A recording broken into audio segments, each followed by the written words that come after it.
अस्सलाम वालेकुम viewers. Doctor Huma Chishti, general physician and consultant, vice president community of homeopath Pakistan. My dear viewers, आज की जो वीडियो है वो एक ह्यूमन एक्सपीरियंस के हवाले से है, एक ऐसी फीलिंग के हवाले से है जो हम सब कभी ना कभी फील करते हैं।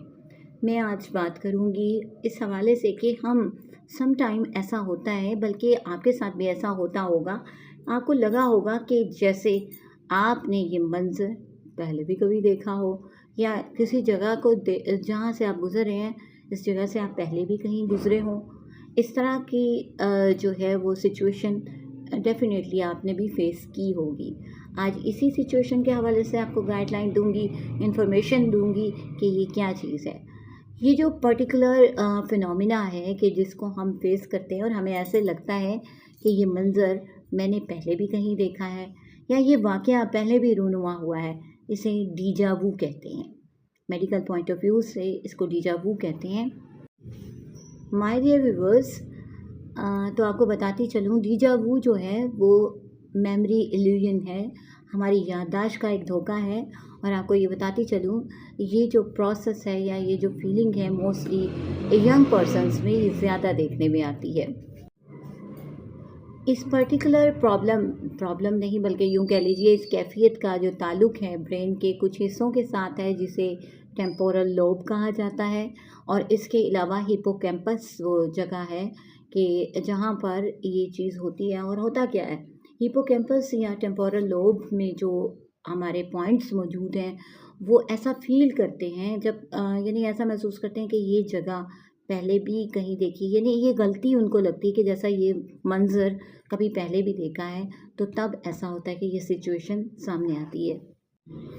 जी तो डियर व्यूअर्स, अगर अभी तक आपने मेरा चैनल सब्सक्राइब नहीं किया तो काइंडली इसको सब्सक्राइब कर दीजिए। आप देख रहे हैं मेरा चैनल होम्यो डॉक्टर हुमा। तो आपको बताती चलूँ कि बहुत सारे लोग इस चीज़ को फेस करते हैं। तो क्वेश्चन ये पैदा होता है, क्या ये बीमारी है या ये नॉर्मल है। तो आपको बताती चलूँ, ये एक नॉर्मल फिनोमिना है, ये बीमारी नहीं। लेकिन अगर इसके साथ कुछ सिचुएशंस जो हैं वो एसोसिएटेड हों, जैसे सर का दर्द, झटके लगना यानी कि जर्क्स, और इसके साथ ही साथ जो है और एसोसिएटेड प्रॉब्लम्स होती हैं कि अगर वो हों तो ऐसा हो सकता है। आपको एक और चीज़ बताती चलूँ कि ऐसा कुछ बीमारियों में भी होता है कि कुछ लोग जो एपिलेप्टिक कंडीशन में हो, यानी मिर्गी का शिकार हो, या किसी एंजाइटी या डिप्रेशन का शिकार हो, तब भी ऐसा हो सकता है कि उनको डीजा वू की कैफियत महसूस हो। डियर व्यूअर्स, ऐसा मुख्तलिफ़ सूरतों में हो सकता है। डुअल प्रोसेसिंग थ्योरी हो सकती है, यानी ऐसा हो सकता है कि ब्रेन में 2 सिग्नल्स जा रहे हों, तो ऐसा होता है।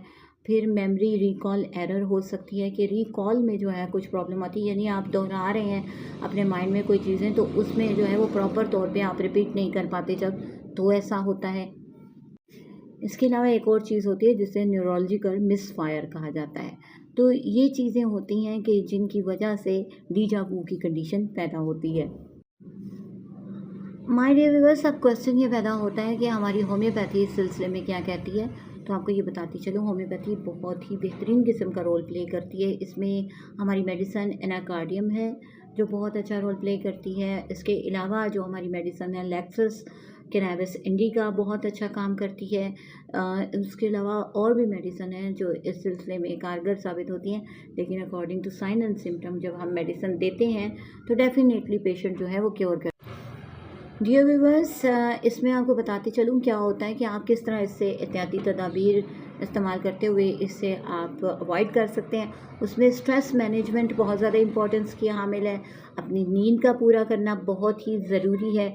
और उसके साथ ही साथ आपको बताती चलूँ जो बात बहुत ज़रूरी है, यानी कि आप मेडिटेशन करें। मेडिटेशन बहुत ही इम्पॉर्टेंट है। ब्रीदिंग टेक्निक्स को अपनाते हुए आप इस किस्म की कंडीशन से निकल सकते हैं। आपको फिर बताती चलूँ कि अगर डीजा वू की कंडीशन के साथ आपको अनकॉन्शियसनेस की फीलिंग हो, यानी कि आपको बेहोशी का कंडीशन महसूस हो, आपके ऊपर बेहोशी तारी हो, सर में बहुत सारी दर्द हो, और उसके साथ ही साथ सीजर्स की कंडीशन हो, यानी कि आपको झटके लगने का एहसास हो, तो डेफ़िनेटली आपको अपने डॉक्टर से रुजू ज़रूर करना चाहिए। तो आज के लिए इतना ही। डेफ़िनेटली ये एक न्यू टॉपिक है और इंटरेस्टिंग भी है, तो मुझे अपनी दुआओं में याद रखें और ये आपके लिए इन्फॉर्मेटिव भी होगा। और ये भी आपको बताती चलूँ कि अगर ये कंडीशन बार-बार रेपिटेडली किसी के साथ होती है, तो फिर ये नॉर्मल नहीं बल्कि ये किसी न किसी प्रॉब्लम्स के साथ जुड़ी हुई है। तो अपना बहुत सा ख्याल रखिए। आज के लिए इतना ही। अल्लाह हाफ़िज़।